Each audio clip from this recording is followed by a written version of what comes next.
Shamans from around the world have begun to gather as the Burning Legion invades Azeroth. From their new base of operations beside the Maelstrom at the heart of Azeroth, the Earthen Ring have sent heroes to locate powerful artifacts to help in the coming war.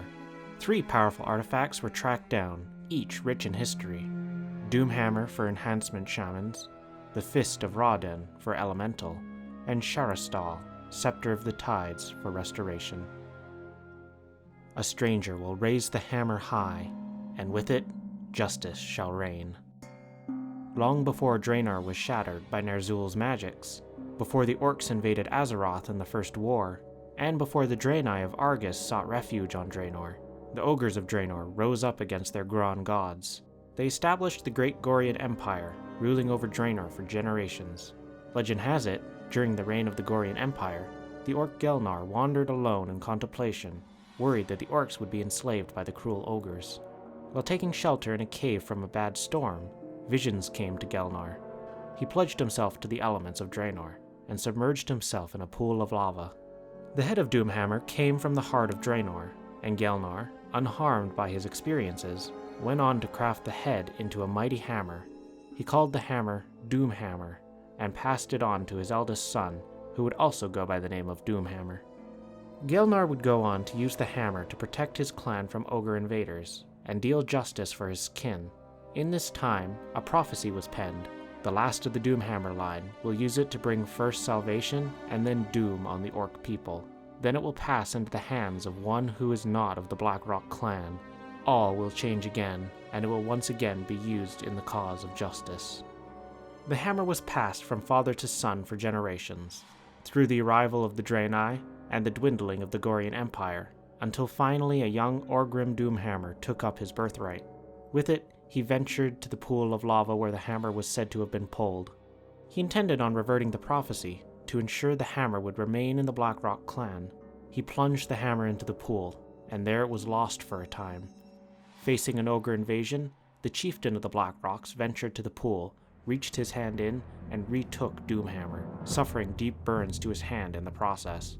He used the hammer to beat back the ogres, before returning the hammer to its rightful owner and his second in command, Orgrim.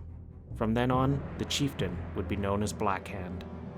Blackhand was eventually raised to war chief of the Horde in preparation for the invasion of Azeroth. When the chieftains drank of the blood of Manaroth, Orgrim declined the offer, using the excuse that he was not worthy. He followed his war chief onto Azeroth, and with the Doomhammer, caused much destruction in the kingdom of Stormwind. During the war, he began to see the truth, that Gul'dan was the one pulling Blackhand's strings, and leading the Horde from the shadows. Orgrim waited, and when Gul'dan fell into a coma after prying Medivh's mind for the location of the tomb of Sargeras, Orgrim seized opportunity. He challenged Blackhand, and with his Doomhammer, killed the puppet warchief and took the mantle for himself. Backed by the armies of the Horde, he charged Stormwind, sacking it and forcing the humans to flee. Orgrim led the Horde into the Second War, chasing the humans of Stormwind up through the Eastern Kingdoms, and eventually to the gates of Lordaeron. With Doomhammer in hand, Orgrim might have taken the human city, if not for Gul'dan's sudden departure with a large faction of the Horde's forces. The clans following Orgrim and Gul'dan clashed outside the tomb of Sargeras, incurring heavy losses to the Horde as a whole, and forcing Orgrim to abandon his siege of Lordaeron. The Horde retreated back to Blackrock Spire, where he led one final charge against the allied forces of Azeroth. Amidst the battle, he found himself in single combat with the Alliance leader, Sir Anduin Lothar. Orgrim's Doomhammer proved more effective than Lothar's sword and shield, and with a swing of the hammer, clove through Lothar's sword and crushed the line of Azeroth's helm. Lothar died on the slopes of Blackrock Mountain. Rather than splinter the Alliance forces, the death of Lothar did the opposite. Anduin Lothar's lieutenant, the paladin Turalyon, was able to rally his forces and strike hard at the Horde. The Horde fell back, all the way to the Dark Portal, and the Second War came to an end. In the chaos, Orgrim Doomhammer, along with his renowned weapon, was captured by the Alliance. Orgrim spent a short time in captivity in the Palace of Lordaeron before making his escape. He went into hiding, learning of the internment camps his people were subjected to, of the lethargic nature they had succumbed to. Eventually, he met with Drekthar of the Frostwolves, who told him of a promising young orc that had escaped an internment camp, and wished to see them fall. That orc was Thrall, the lost son of Durotar of the Frostwolves, once a close friend to Orgrim. Orgrim met with this young orc, hiding his identity. Thrall endured insults to himself, to his clan, and to his people. Eventually, Thrall became enraged and challenged the stranger to combat. Thrall proved a skilled fighter, at one point even managing to wrench Doomhammer from Orgrim's grasp. When the battle was done, Orgrim revealed who he was, and made Thrall his second-in-command for the battle to come. Together, they would liberate the orcs. Along with the help of Hellscream and the Warsong clan, Orgrim and the Frostwolves were able to liberate a handful of internment camps. During one fateful battle, at an internment camp in the Arathi Highlands, they were met with strong opposition.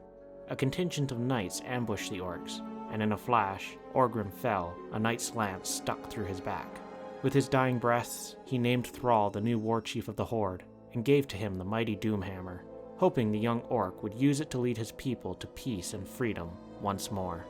Thrall did just that, taking up the hammer, liberating the orcs, and leading them across the sea to Kalimdor, where he worked to build one of the most powerful factions on Azeroth. Through it all, he had Doomhammer at his side, a manifestation of justice and virtue. With the execution of Garrosh Hellscream, however, the Doomhammer began to lose its power in Thrall's hands.